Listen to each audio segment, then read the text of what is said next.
కరీంనగర్లో యాదవుల ఆత్మగౌరవ సభ పోస్టర్ ఆవిష్కరణ కార్యక్రమం ఈ నెల 30న హైదరాబాద్ ఇందిరా పార్కు దగ్గర జరిగే యాదవుల ఆత్మగౌరవ సభకు సంఘాలు పార్టీలకు అతీతంగా హాజరై జయప్రదం చేయాలని ఆ సంఘ నాయకులు కోరారు.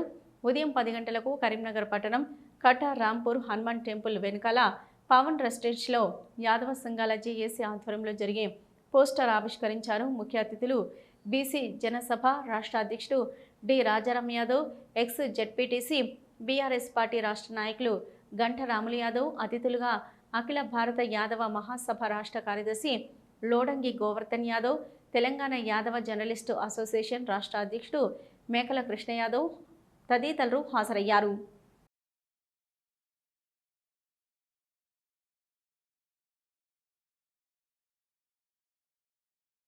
యాదవులు మంత్రివర్గంలో లేకుండా ఉన్నటువంటి ప్రభుత్వం ఏది లేదు.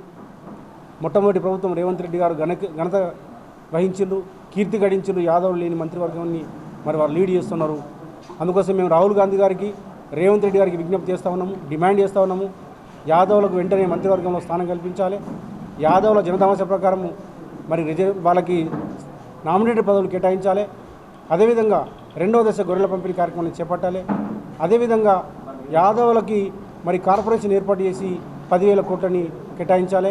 అదేవిధంగా స్థానిక సంస్థల్లో విద్యా ఉద్యోగ రంగాల్లో బీసీలకు 42% రిజర్వేషన్ ఇవ్వాలని చెప్పేసి ప్రధాన డిమాండ్ తోటి ఈ కార్యక్రమం చేస్తా ఉన్నాం. ఇలా ఇది ప్రజాపాలనని ఇలా రాజ్యాంగం పట్టుకొని కాంగ్రెస్ పార్టీ తిరుగుతూ ఉన్నది. కానీ ఇక్కడ కులాల పాలన, కుటుంబ పాలన కొనసాగుతున్నది. రేవంత్ రెడ్డి గారు చుట్టాలు పక్కాలు మాత్రమే ఇలా ప్రభుత్వంలో మరి కొనసాగుతూ ఉన్నారు. మరి బీసీలు విస్మరిస్తూ ఉన్నారు. ముఖ్యంగా మున్నూరు కాపులకు ఇక్కడ మంత్రివర్గంలో స్థానం లేదు, యాదవులకు మంత్రివర్గంలో స్థానం లేదు, ఎంబీసీలకు